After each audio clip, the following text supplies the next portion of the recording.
soit au long, tu as mis bureau après 30 minutes de lancer. Au matin, bonne.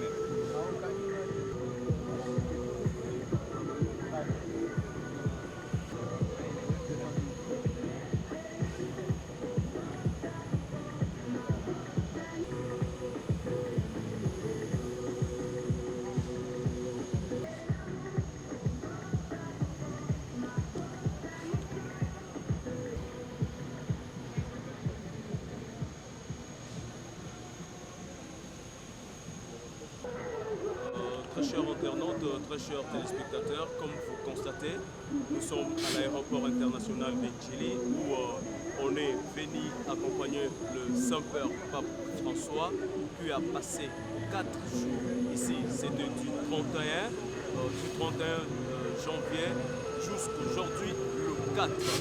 Nous sommes ici à l'aéroport, comme vous constatez. Regardez derrière moi, vous verrez, vous allez voir qu'il y a cet avion qui l'avait amené et qui les ramène encore. Alors, son arrivée ici, sa visite en RDC, pour les uns, c'est une bénédiction, pour les autres, c'est... bon, on connaît tous ce que les gens disent, mais pour la grande partie de la population congolaise, c'est une bénédiction pour le président de la République, c'est une bénédiction pour l'Église catholique et tous les chrétiens catholiques du monde, et particulièrement.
Espérons que la vraie paix régnera dans notre pays.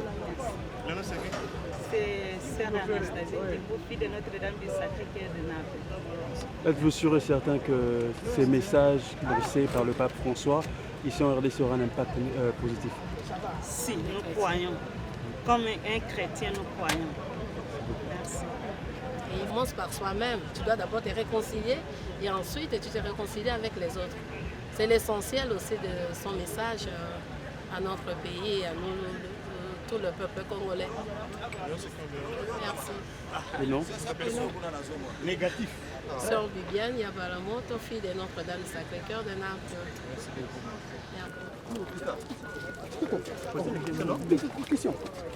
Bonjour Monsieur le Ministre. Bonjour. Le pape vient de quitter la RDC. Comment est-ce que vous avez jugé son séjour en RDC? Mais le pape lui-même est parti très satisfait de son voyage en RDC. Nous, on ne peut être que plus satisfaits.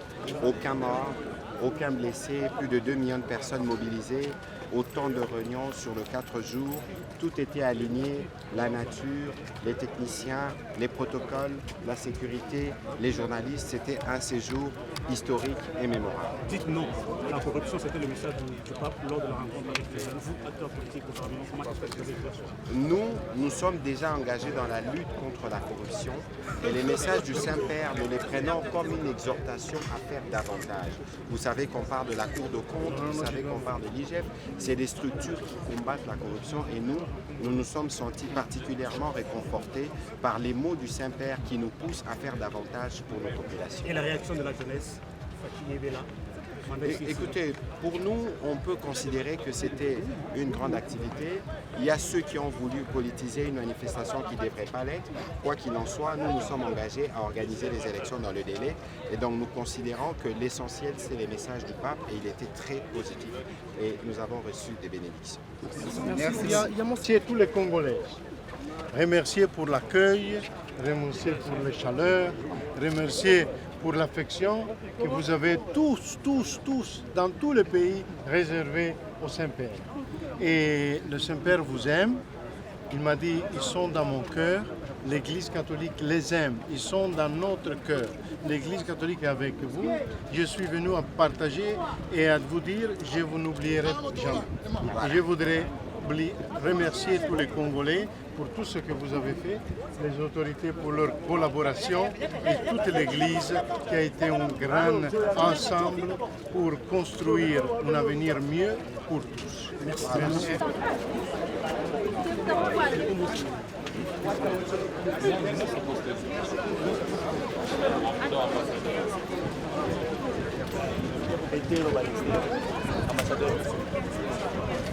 Ambassadeur du pape. Il faut noter que la visite du pape François, c'est un événement unique à son genre, parce que cette visite intervient dans un contexte où le pays est agressé, comme vous le savez.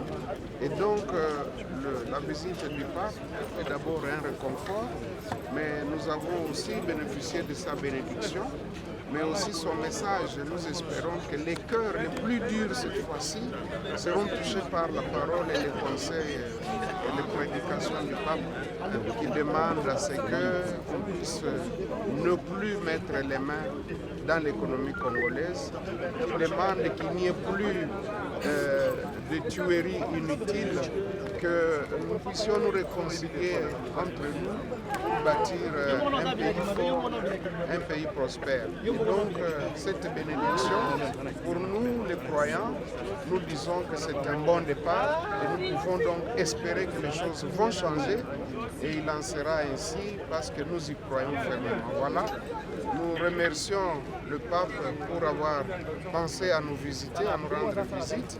Nous remercions également le chef de l'État qui l'a invité pour qu'il vienne en République démocratique du Congo. Et nous remercions le peuple de Dieu qui l'a accueilli chaleureusement et qui vient de bénéficier de sa bénédiction papale. En tant que parlementaire, que comptez-vous faire pour mettre fin à la corruption?